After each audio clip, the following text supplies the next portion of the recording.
Olá, sejam bem-vindos ao Alagoas em Pauta. Hoje vocês vão conhecer a história de Tiago Silva, mais conhecido como Tiago Mochileiro, um empreendedor social de Junqueiro, interior de Alagoas, que desde pequeno acreditou que a educação salvaria sua vida. O que era apenas um sonho se tornou realidade quando, pela primeira vez, foi encorajado por um professor a ler. Ali começava a sua jornada pela educação, que já distribuiu mais de 10 mil livros para alunos da rede pública de ensino em 83 cidades em 3 estados. Vamos conhecer a história dele? Não saia daí, a gente já volta. Olá, obrigada por assistir ao Alagoas em Pauta. E essa semana a gente vai conversar com uma figura espetacular que faz um trabalho incrível em prol da educação no estado de Alagoas, uma iniciativa empreendedora que vocês vão ficar realmente maravilhados. Sabe quem é ele? Tiago Silva, mais conhecido como Tiago Mochileiro. Tiago, seja muito bem-vindo ao Alagoas em Pauta. Obrigada por conversar com a gente. Bom, Dani, obrigado pelo convite. Estou muito feliz de estar aqui no Alagoas em Pauta. Obrigado por dar essa oportunidade para a gente poder falar um pouquinho sobre o Mochileiro pela Educação, sobre nossas atividades, nossas ações. Bom, eu estou muito feliz e espero que seja um bate-papo bem grande, assim, que a gente possa, de fato, falar um pouquinho sobre nossas jornadas. Vai ser rico, vai ser bastante rico. Sim, com certeza. Tiago, explica pra gente, as pessoas estão perguntando, né? Se perguntando em casa. Por que Tiago Mochileiro? Da onde veio essa iniciativa? Como surgiu? Então, é muito interessante responder essa pergunta, porque o Mochileiro pela Educação surgiu porque a educação salvou minha vida. Eu sou natural de uma cidadezinha chamada Junqueiro, aqui no interior de Alagoas, um pouco mais de 130 quilômetros aqui da capital Maceió. E lá em Junqueiro eu sempre tive a percepção de que a educação seria uma grande ferramenta na minha vida, na minha trajetória e na trajetória da minha família. E ao ler o meu primeiro livro, né, o primeiro livro que eu li foi Os Miseráveis, de Victor Hugo, eu tive a percepção de que a estética literária, de que os livros em si seriam um grande companheiro nessa minha jornada de vida. E aí, aos poucos, foi surgindo uma jornada de devolver à educação tudo que ela fez por mim. E começando com o projeto Conversando sobre Carreira. Após isso, um grande amigo meu, Eduardo Seton, que na época era secretário de Ciência e Tecnologia do Estado, ele me batizou de Mochileiro pela Educação. E esse batismo foi uma espécie meio natural, assim, bem tipo comum. Um post no Instagram, um comentário, e ficou Mochileiro pela Educação. Inicialmente, Dani, confesso a você que eu não gostei do nome, porque eu achei que não era aquilo que eu queria. Mas o nome é ótimo, ótimo. Mas aos poucos foi viralizando e as pessoas começaram, olha, vem o Tiago o Mochileiro pela Educação. Isso. E aí, como ficou bem legal, corre para registrar esse nome. Porque não tem outro, né? Não tem outro. Não tem outro. Nem Mochileiro, nem Tiago Mochileiro. Não tem. E aí a gente acabou aderindo, né? Registramos a marca, fizemos toda a parte mais burocrática do processo para a gente poder ter acesso a esse nome que hoje, né, é esse expoente. Já está viralizado. Sim, com certeza. Mas é mochileiro porque você coloca os livros na mochila. Como é o teu projeto? Como nasceu esse projeto? Então, como eu falei, a educação, né, transformou minha vida e eu nunca fui um aluno, vou confessar algumas coisas aqui bem interessantes, eu nunca fui um aluno que eu gostava de ler. Eu gostava de matemática, de física, eu era o cara do cálculo, do fundão, muito inteligente, mas conversava demais na sala de aula, então dava muito trabalho. E aí um professor, ele percebeu que eu era muito comunicativo, e ele disse, hoje você vai trabalhar na biblioteca. E eu disse, biblioteca, professor? Não tem muito a ver com minha personalidade, né? Não estou entendendo o que é que você quer com isso. O que eu entendi como um castigo, esse professor entendeu como a oportunidade mais importante da minha trajetória naquele momento. E eu limpava livro, catalogava livro, fazia todo esse trabalho lá na biblioteca. Ele quis te aproximar dos livros, né? E ele disse, você vai ter que ler um livro por mês.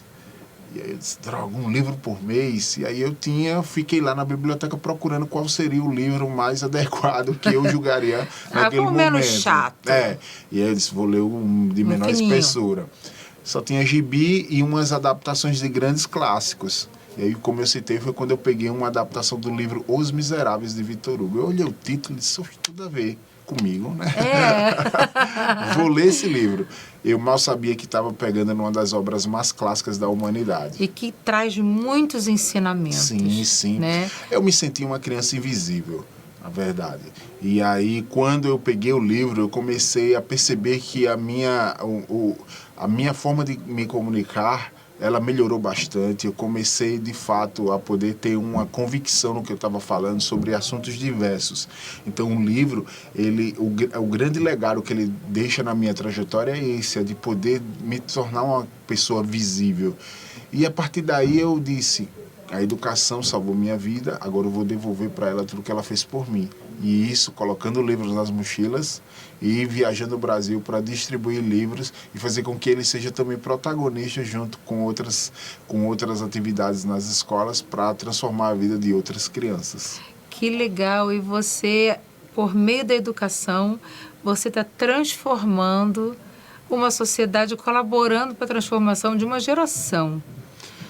De meninos que você está incentivando a leitura entre eles. Tem sido bem interessante, porque a gente tem vários instrumentos importantes que fazem com que a gente utilize o livro, de fato, como esse instrumento, né? Então, a gente tem o BNCC, no nosso caso, como negócios sociais, a gente tem os Objetivos de Desenvolvimento Sustentáveis da ONU, o ODS 4, principalmente, que é educação de qualidade. Então, partindo desse parâmetro, a gente tem, de fato, uma bússola, um farol, um norte, que faz com que a gente guie nossas ações para que o livro não fique só a distribuição pela distribuição. A gente quer, de fato, que essas crianças, esses jovens, eles se tornem líderes, protagonistas e utilizem os livros, claro que uma parte mais lúdica, utilizando as personagens literárias para fazer uma intersecção das competências que eles têm e trazendo também essas competências para eles próprios. Ou seja, é ler, brincar e aprender e desenvolver tudo num pacote só de atividades que o Mochileiro pela Educação desenvolve nas escolas. Nossa, muito legal. Como é a reação deles quando eles entram em contato com os livros, né, com as histórias? Como que você percebe a reação desses alunos? Bom, Dani, essa pergunta é muito legal, porque é importante a gente salientar que a escolha das cidades e dos locais para onde a gente visita, eles são feitas de duas formas. A primeira, o IDH da cidade. Quanto menor o IDH, mais potencial essa cidade tem para receber uma das nossas atividades. E a outra, a limitação geográfica de uma biblioteca mais próxima.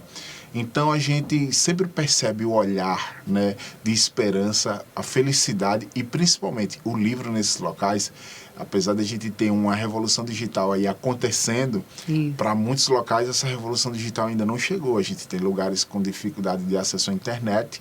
Então, o livro é essa ferramenta de inserção inicial que chega para que esses jovens e essas crianças tenham acesso a algo diferente. Então, a gente percebe muito o olhar de esperança, a gente vê a felicidade, a gente vê principalmente a relação próxima que eles têm dos livros, das personagens. Então, a gente percebe que o livro ele continua sendo um protagonista importante nesses locais mais longínquos, né? Então, assim, muito feliz de poder contribuir e muito feliz de fazer com que o livro ele também seja itinerante, assim como o Mochileiro pela Educação, que ele possa estar em diversos locais que outrora, talvez, se não por nossas ações, ele não chegaria.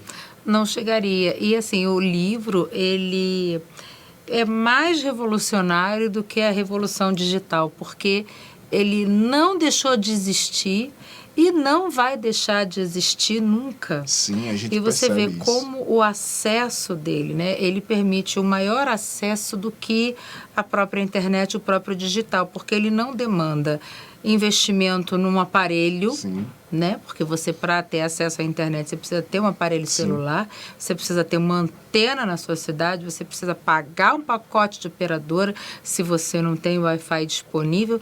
Então, o livro ele está ali. Com certeza. A hora que você quiser, aonde você quiser, para onde você quiser levar, ele está acessível. Então, eu acho que isso é mais revolucionário ainda do que o próprio digital, porque ele permite acesso a todos. Ele é 100% democrático. Com certeza. Coisa que a internet celular no Brasil ainda não é. Não é. E a gente percebe também que as obras são atemporais, né? Sim. Hoje a gente fala de O Pequeno Príncipe, que é um livro centenário aí, que foi escrito há tanto tempo, mas que ainda consegue cativar e ainda vai continuar, com certeza, cativando muitas gerações. Sim. Porque a linguagem dele é atemporal, as mensagens que ele passa, elas são mensagens muito atuais. Então a gente consegue extrair muitos ensinamentos de livros atemporais ou de livros também mais atuais, como a gente tem livros de escritores mais modernos, como A Menina que Roubava Livros, o próprio Harry Potter, que vale salientar que as pessoas falam, mas esses livros, tem um termo que muitos leitores falam, muitos leitores que leem há mais tempo falam, mas são livros água com açúcar, porque são livros com a linguagem mais fácil. Mas é uma porta de entrada. Isso, exatamente. É o livro que faz a inserção do leitor. A gente quer criar um mundo, nos nossos pilares, quer criar um mundo onde mais jovens leem, um mundo onde mais jovens empreendem, e um mundo onde mais jovens inspiram. No mundo onde mais jovens leem, exatamente são esses livros que fazem a inserção. Então, desde Alice no País das Maravilhas, Don Quixote, Pinóquio, nós utilizamos esses livros para utilizar dessas personagens, extrair as competências necessárias para que os jovens e as crianças consigam também abrir um mundo de imaginação. Claro, é dali que você abre espaço para a literatura entrar na sua vida, sim, né? Sim, com certeza. Seja ela qual for. Como eu estava te falando outro dia, a Thalita Rebouças, também que é uma escritora que escreve para adolescentes, também são livros porta de entrada, né? Porque ela escreve focando nesse público, gerando uma empatia muito grande com a realidade deles, daquele momento que eles estão vivendo, e todo mundo gosta de se ver refletido. Seja num livro, seja num programa de TV, né? Alguém sendo representado. Sim, exatamente. E ela se utiliza desses problemas, né, dos adolescentes, das temáticas que envolvem os jovens, e isso atrai eles para os livros. E dali você começa a se interessar por outros autores, por outros estilos literários, e por aí vai. Mas num primeiro momento você tem que... O livro precisa despertar em você, dar aquele clique de você ter aquela sensação de que a cada página virada o teu coração vai bater, você vai gerar interesse, você vai querer ler aquele livro até o final, sabe? E isso precisa estar na cabeça dos jovens, tirar deles a impressão de que o livro é chato, né? Então, aí que eu acho que entra muito o professor de impacto, que você estava falando para mim, né? A figura do professor nesse processo é fundamental, porque às vezes você pega alguns professores que não têm muito tato, muita didática para ensinar a língua portuguesa ou a literatura, ensina de uma forma enfadonha, e aí o aluno, ele perde o interesse, ele acha que aquilo é chato. Com certeza. Hoje a gente tem diversos professores, principalmente, que conseguem, através da sua didática, principalmente utilizando a criatividade, para trazer o aluno para o contexto literário, né? Seja utilizando, com certeza, os recursos audiovisuais, né? E também essa forma digital que hoje a gente tem acesso, mas principalmente também tem professor que não tem acesso a esse tipo de tecnologia, e eles acabam com as habilidades deles, né? Com o seu sentimento ali de pertencimento, aí eles conseguem fazer com que os alunos, de alguma forma ou de outra, consigam entender aquele contexto e dizer, não, professor, eu sei o que você quer de mim, eu sei o que você busca, eu sei o que você pretende com essa atividade, então eu quero construir junto, né? Hoje a gente tem muitos modelos de aprendizagem que fazem com que o professor, de fato, seja esse mediador do conhecimento, que ele consiga também ser esse construtor junto com o aluno. E o professor de impacto, inclusive, já salientar que é um dos quadros bem legais que a gente tem no Tracto Show, que é um evento que acontece em Maceió todos os anos, que abre a oportunidade, principalmente para o elo educação, O professor de impacto é esse quadro que traz esses professores que outrora ficavam ali no, vamos dizer assim, no backstage, né? Ficava sempre, o aluno sempre brilhava, mas o professor também tem que ser esse... ele tem que ser incentivado, tem né? que dar essa luz. Tem que ser motivado, porque assim, tem que ser motivado porque se o aluno está ali brilhando, foi porque ele fez o trabalho dele. Sim, com né? certeza. Nada é gratuito. Então, uma pessoa ajuda a outra. Com certeza. E a gente sabe que o ser humano é movido a estímulos e motivações. Então, se você é motivado, é estimulado, né? Os professores recebem esse incentivo, tanto das iniciativas empreendedoras, quanto dos próprios alunos, dos pais dos alunos, da diretoria das escolas, sim. Ele vai se sentir cada vez mais motivado a trazer coisas diferentes para a sala de aula. Com certeza. E também para se qualificar. Com certeza. Porque na educação essa busca ela é contínua. Porque como os alunos, os adolescentes, eles vão também mudando de comportamento, à medida que a sociedade também vai modificando, os professores precisam acompanhar isso. Isso. Né? Diferente da minha educação, talvez da sua, que a gente eu não tinha tecnologia nenhuma. Minha educação foi extremamente analógica. Era o livro, o quadro negro e o giz, né? Então, o dicionário ali, o dicionário, a Biblioteca Nacional, no meu caso no Rio de Janeiro, as enciclopédias, a Barça. Eu fiz pesquisa na Barça. Os alunos nem sabem o que é isso. Sabe o que? O Google hoje, né? Vai lá dar um Google. Tem Wikipedia, né? Mas não chega aos pés, né? Da profundidade de uma Barça, por exemplo. Ninguém sabe o que é isso. E eu entendo perfeitamente, porque as coisas evoluem, natural, mas eu digo assim, a necessidade de aperfeiçoamento de um professor na minha época era muito menor do que a de um professor de hoje. E hoje o professor ele também tem que, o modelo de ensino-aprendizagem, metodologias ativas de ensino, gamificar as aulas, você tem um processo criativo, principalmente para poder fazer com que o professor ele não perca o tato da sala de aula, né? Que ele entenda também que os alunos hoje eles estão mais ativos, que eles estão mais dispersos em muitas vezes, principalmente pelo modo tecnológico.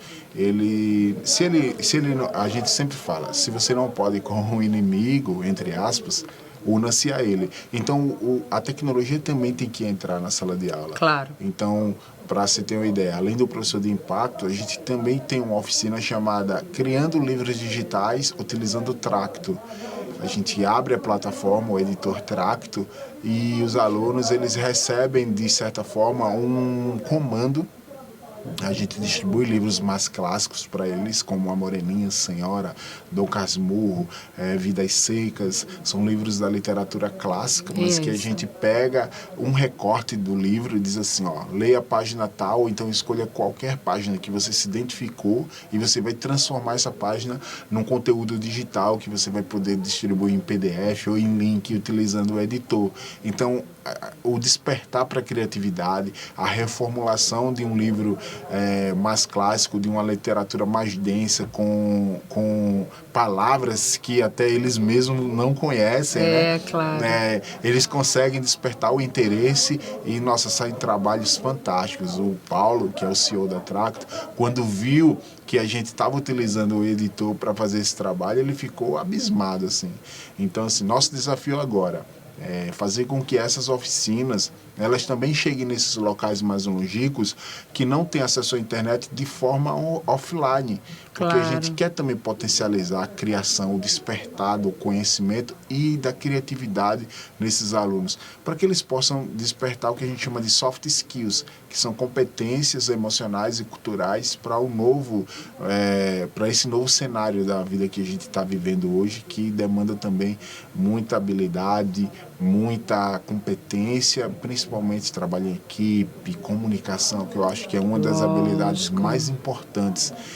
Você não se comunica, se você não se comunicar bem, se você não escuta bem, se você não entende os movimentos que estão acontecendo ao seu redor, você acaba realmente aí, nesse sentido, ficando um pouco para trás.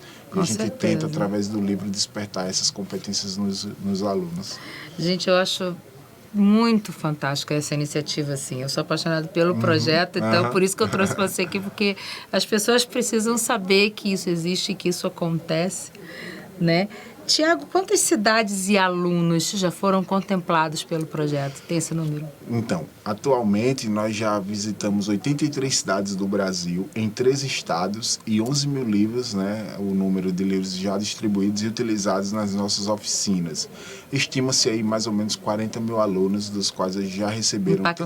Impactados diretamente e indiretamente, porque além das oficinas nós temos também as palestras e nós temos também os encontros, né? Porque, como eu falei, são 3 grandes pilares de atuação do Mochileiro pela Educação: carreira, empreendedorismo e educação. E dentro desses 3 pilares, a gente divide nossas atividades com educação, clubes literários, oficinas de contação de história, a gente forma também as estantes literárias que a gente doa para as escolas, que vai recheada de livros, e dependendo da faixa etária, a gente faz um processo de curadoria para destinar exatamente o livro de acordo com a faixa etária, com a idade daquelas crianças ou daqueles jovens que estão recebendo. No eixo empreendedorismo, nós temos o programa Boas Ideias Não Tem Idade, nós temos uma trilha também de conhecimento chamada Race Jovem Empreendedor, onde eles são desafiados a trabalharem com ideias e com problemas para trazer uma solução. Então, no final da metodologia, a gente espera, estima que cada grupo tenha uma solução baseada em algum ODS. E no pilar carreira, a gente tem o programa Eu Lidero, que é um programa bem legal, que a gente quer buscar novos líderes, onde eles possam aí, quem sabe também ser o novo mochileiro pela educação, por que não? Claro, por que não? Existem muitos Tiagos Silvas por aí, sim. E eles só precisam ser estimulados, com certeza, encorajados. Com certeza. Porque você, melhor do que ninguém, sabe que nenhuma jornada é fácil. Sim. Tanto é que o nome é jornada, né? Porque a gente passa por vários desafios, obstáculos e não pode desistir. Sim, com certeza. Né? E a sua história, com certeza, ela é inspiradora, inspira muitos jovens, principalmente aqueles que têm vontade de fazer algum empreendedorismo social, sim, sim. Né? Pela sua comunidade ali, porque se cada um impactar a sua comunidade, nós teremos um impacto enorme. Com certeza. Né? Certeza. O problema é você não ter iniciativas dentro das comunidades. Perfeito. Esse que é o grande problema. Porque o Tiago Silva, ele não vai mudar o país. Mas se vários Tiagos Silva existirem pelo Brasil afora, consegue-se um movimento muito grande em prol da educação. Com certeza. Para você ter uma ideia, essas visitas, essas viagens, essas cidades as quais a gente percorre também, nós conhecemos vários exemplos de jovens e de lideranças jovens que já estão sendo protagonistas. Vou citar um exemplo bem legal, que é o da Clara Beatriz. Eu viajei 1.100 quilômetros até Irecê, no interior da Bahia, fica ali na região central, próximo a Xique-Xique, Ceabra, fica próximo... Sertão da Bahia. Sertão da Bahia, e é uma cidade que ela é extremamente importante para as outras regiões, Ibititá, Ibiteba, polo, né? Isso. E lá a gente tem a Clara Beatriz, que tem 13 anos de idade. Nossa. Eu sempre costumo perguntar, o que você estava fazendo aos 13 anos de idade? E as pessoas dizem, eu estava brincando, eu estava dando trabalho para os meus pais. Né? E a Clara Beatriz, aos 13 anos de idade, ela lidera um projeto chamado Casinha de Livros. Esse projeto, Dani, para se ter uma ideia, ele foi finalista do prêmio Jabuti de literatura, na categoria Fomento à Leitura, e ele começou quando Clara tinha 9 anos de idade. Clara, aos 9 anos de idade, viajou a Salvador e conheceu lá uma casinha de livros instalada na rodoviária do seu estado, na rodoviária da capital. E ela disse, mãe, eu quero fazer isso também, aos 9 anos. Eu quero fazer isso para outras crianças. Olha que legal. E a mãe dela ficou percebendo, mas claro, você ainda é uma criança. Ela, mas mãe, olha que legal isso. Então, a mãe dela e o pai dela deram todo o apoio, tanto logístico, financeiro, para que ela pudesse iniciar esse projeto. Então, formatou o modelo da casinha, as medidas, criou logomarca e Clara começou. Hoje, aos 13 anos, ela lidera esse projeto, como eu falei, e tem 20 casinhas literárias espalhadas por 3 estados do Brasil, impactando aí milhares de crianças e jovens em comunidades rurais do Brasil inteiro. Tiago, eu quero agradecer demais a sua presença aqui. A gente tinha papo para mais de hora. Com certeza. Mas nosso tempo é exíguo mas eu acho que já deu para você dar o seu recado, contar a sua história, incentivar as pessoas.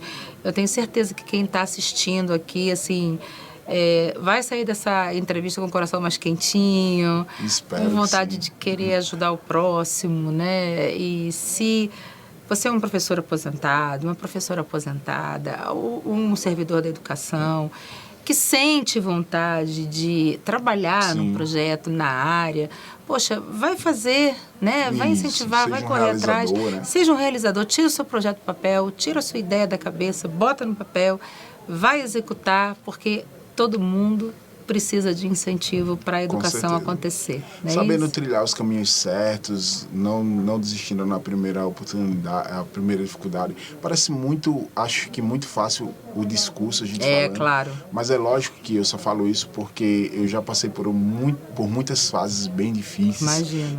Subverter uma realidade que às vezes faz com que a gente realmente desanime, e lá no início, lá no seio mesmo, 5,5 milhões de jovens sem o nome do pai no RG. Nossa. A pergunta que me via era: quem é seu pai? E essa pergunta não tinha resposta, mas aos poucos a educação foi preenchendo esse vazio. Então, por isso que o nome da palestra que a gente intitulou para os jovens é O Fracasso Não Suporta Jovens que Sonham. Porque eu acho que toda grande ideia começa com um grande sonho. Com certeza. Agora, lógico que o sonho tem que se transformar em objetivo, você tem que ser um realizador, um fazedor, colocar suas metas e, de alguma forma ou de outra, ir buscando os caminhos para ir se adaptando, né? Eu até discordo, às vezes, um pouco de que sobrevive o mais resistente. Na verdade, sobrevive o mais sábio. Então, aquele que transforma conhecimento em sabedoria, e no nosso caso, utilizando o livro para transformar conhecimento em sabedoria e tomar as decisões certas para o seu futuro e para o futuro daqueles que você busca impactar. Não tenha dúvida. Tiago, obrigada mais uma vez. Eu que agradeço. Parabéns. Mais sucesso ainda. Obrigado. E que você não desista nunca. Não vamos desistir. Muito obrigado pelo espaço, Dani. Quero parabenizar pelo programa, dizer que estou muito feliz em poder conceder essa entrevista, esse bate-papo. Como você bem disse, a gente poderia ficar horas aqui conversando, mas foi só um aperitivo para que a gente possa fazer essa provocação, né, e fazer com que mais mochileiros, mais projetos na educação surjam aí e consigam transformar a realidade do nosso país, mas transformar de fato, né, com números, com projetos e com evidências que a gente está caminhando para um futuro próspero. Não tenha dúvida. E novidades, vem aqui me contar. Com certeza virei. Muito obrigado e até a próxima. Obrigada a você. Obrigada a você também, quem nos acompanhou até aqui. Espero que tenha gostado. E até o próximo Alagoas em Pauta. Hoje você conheceu a história de Tiago Silva, mais conhecido como Tiago Mochileiro, que tem um projeto super bacana chamado Mochileiros pela Educação, que já distribuiu mais de 11 mil livros para alunos da rede pública de ensino em 83 cidades em 3 estados diferentes. Você gostou dessa entrevista? Espero que sim. Se você perdeu esse e outros programas da TV Cidadã, é só acessar o nosso canal no YouTube e ativar as notificações. Assim você vai ficar por dentro de tudo o que acontece de mais importante no Brasil e em Alagoas. Semana que vem a gente volta. Até lá!